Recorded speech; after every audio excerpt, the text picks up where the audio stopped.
हिमाचल प्रदेश में इन दिनों पक्ष विपक्ष के बीच जमकर बयानबाजी का दौर जारी है। विपक्ष लगातार सत्ता पक्ष कांग्रेस को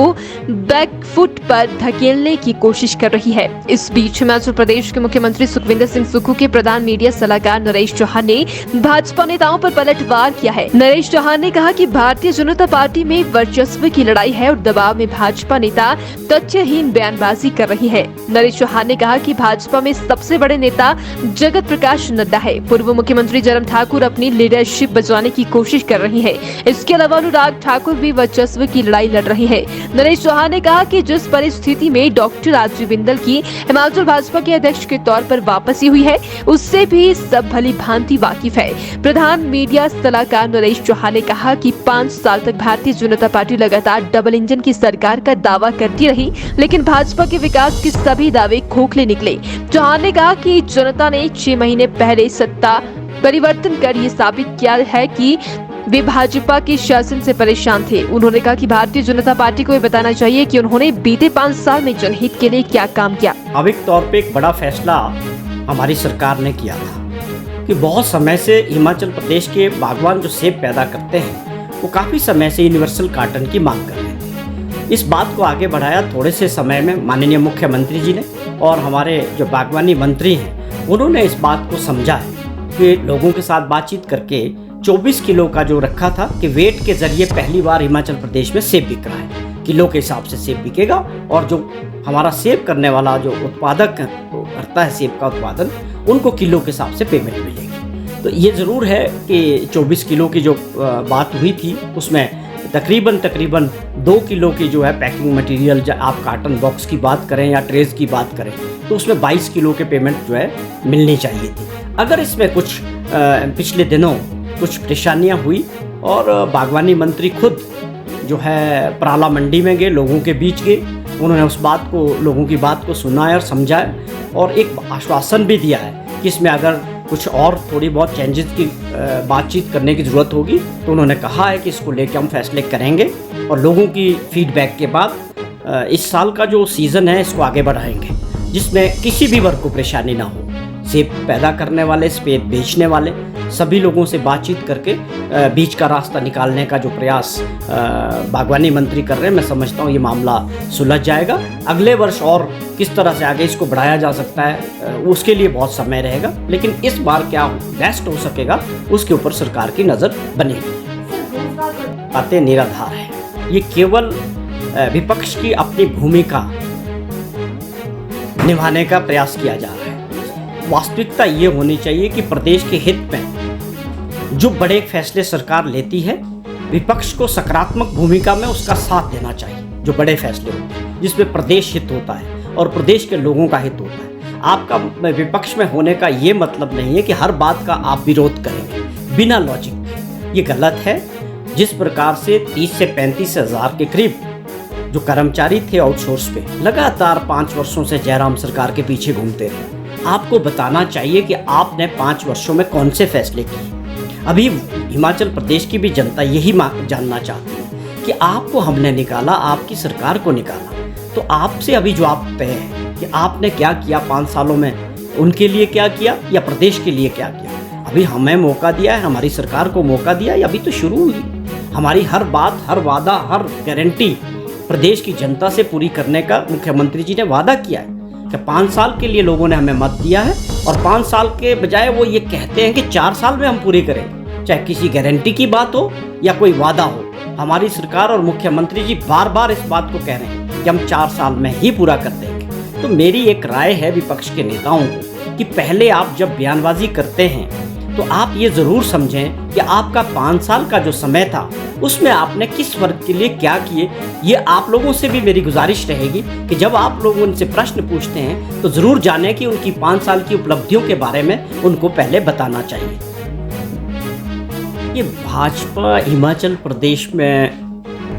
पिछले 5 साल सत्ता में रही, भाजपा की सरकार थी और लगातार डबल इंजन की बात आप और हम पूरे प्रदेश के लोग सुनते रहे कि डबल इंजन की सरकार थी और बहुत कुछ बड़ी बड़ी बातें और वादे हुए, लेकिन वास्तविकता उसके विपरीत थी। और 5 साल का जो कार्यकाल जयराम जी की सरकार का रहा निराशाजनक रहा। विकास की दृष्टि से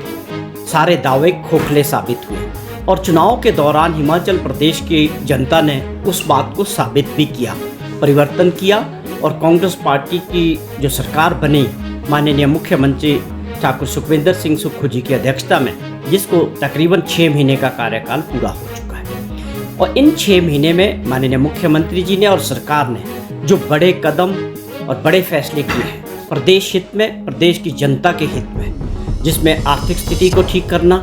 प्रदेश को कर्जों से बाहर लाना और प्रदेश के जो हित थे, आप BBMB की बात करें उसमें जो प्रदेश के हित थे, वाटर सेस के जरिए जो एक बहुत बड़ी लड़ाई और बहुत बड़ा फैसला और कानून इन 6 महीनों में बना, उसके अलावा आज अगर हिमाचल प्रदेश के मुख्यमंत्री और सरकार चंडीगढ़ के अंदर जो हिमाचल प्रदेश का अधिकार बनता है, शेयर बनता है, उसकी लड़ाई लड़ रहे हैं, या जितने पावर प्रोजेक्ट्स हैं हिमाचल प्रदेश के, उसके अंदर वाटर सेस के जरिए हिमाचल प्रदेश की आर्थिक स्थिति को ठीक करना, ये बहुत बड़े फैसले थे। बहुत बड़ी सोच के साथ 6 महीने में मुख्यमंत्री जी ने बड़े साहसिक फैसले लिए और प्रदेश की जनता ने इन बातों को समझा है। ये हमारे अधिकार थे, किसी न किसी नेता को और पार्टी को इसको लड़ाई को लड़ना था। उसको बेखूबी माननीय मुख्यमंत्री ठाकुर सुखविंदर सिंह सुक्खू जी ने फ्रंट लाइन में आके खुद जितने हमारे नेबरिंग स्टेट्स के चीफ मिनिस्टर्स हैं उनसे 6 महीने के अंदर सबसे मुलाकात करके प्रदेश के हितों की बात करना और राष्ट्रीय स्तर पे सभी केंद्रीय नेताओं से प्रदेश के अधिकारों को लेके फ्रंट लाइन पे आगे जाना और लड़ाई लड़ना, ये अपने आप में दर्शाता है कि कांग्रेस पार्टी की लीडरशिप और मुख्यमंत्री का विजन हिमाचल प्रदेश के लिए क्या रहेगा और किस प्रकार से जो है वो अगर बात करते हैं कि आने वाले 4 सालों में हिमाचल प्रदेश आर्थिक स्थिति से सुधरेगा और आने वाले 10 वर्षों में हिमाचल प्रदेश देश का एक अग्रणी राज्य होगा जो अपने पांव पे खड़ा होगा, तो उसके लिए उन्होंने फैसले लिए हैं और उसको आगे बढ़ाया है। मैं समझता हूं कि भाजपा के जो विपक्ष के नेता हैं उनके पास मुद्दों की कमी है और वो ये समझ रहे हैं कि ये सरकार फैसले लेने वाली सरकार है, इसलिए ये बौखलाहट में जिस प्रकार का माहौल बनाने का प्रयास किया जा रहा है, आधारहीन बयानबाजी जिसमें कोई तथ्य नहीं है। ये पूरी दुनिया जानती है कि हिमाचल प्रदेश में सरकार बनते पहले कैबिनेट में जिस प्रकार से OPS का फैसला हुआ, आज सभी कर्मचारियों को OPS दोबारा से बहाल हुआ है और 1,36,000 कर्मचारी उसका फ़ायदा ले रहे हैं, ये सब जानते हैं। लेकिन आप देखेंगे जब आप लोग इनसे सवाल करते हैं तो ये बार बार एक बात कहते हैं कि जो वादे किए थे कांग्रेस सरकार ने, जो गारंटियों की बात की थी, कहते उसको पूरा नहीं किया। मुझे ये नहीं समझ आ रहा ये कौन सा मीडिया देखते हैं, कौन सा अखबार पढ़ते हैं, कौन सी जानकारी इनके पास है। जो फैसले हो रहे हैं सब दुनिया देख रही है। उसके अलावा और जितने हमारे आप देखें डे बोर्डिंग स्कूल जो बन रहे हैं, Rajiv Gandhi day boarding school, वो हमारा 10 गारंटियों में एक गारंटी थी, उसके ऊपर काम शुरू हो चुका है। बड़ी तेज़ी से ज़मीन एक्विजिशन की टेंडर्स तक की प्रोसेस शुरू हो चुकी है और 2-3 गारंटीज पे जो है सब कमेटीज़ बनी हुई है, काम हो रहा है। तो ये मुझे समझ नहीं आता कि आपकी मजबूरी है, आपके पास मुद्दे नहीं हैं, लोकसभा का चुनाव है, बहुत बड़ा प्रेशर है भाजपा के नेताओं पे, लेकिन प्रदेश की जनता और मतदाता बहुत जागरूक है। वो सब समझते हैं कि जो उन्होंने 6 महीने पहले जो फैसला लिया है वो किस उद्देश्य से लिया था और उस उद्देश्य को आगे सुखविंदर सिंह सुक्खू जी की सरकार बेखूबी बढ़ा रही है। तो ये जो बयानबाजी है, माहौल बनाने का जो प्रयास कर रहे हैं, मैं स्वाभाविक तौर पे समझता हूँ कि अभी देखिए आप शिमला नगर निगम का चुनाव हुआ, किस प्रकार कांग्रेस सरकार को 2/3 बहुमत से शिमला नगर निगम में बहुमत मिला। पूरे प्रदेश के लोग शिमला में रहते हैं, मिनी राजधानी है शिमला, मिनी हिमाचल प्रदेश है। तो लोगों ने एक बार फिर से सुखविंदर सिंह सुक्खू जी की सरकार को विश्वास व्यक्त किया है। ये मैं निश्चित तौर पे ये सारा दबाव है और भाजपा के अंदर जो लीडरशिप की वर्चस्व की लड़ाई चल रही है। एक तरफ जयराम जी को अपनी लीडरशिप को बचाना है और नड्डा साहब सबसे बड़े नेता है, अनुराग जी नेता है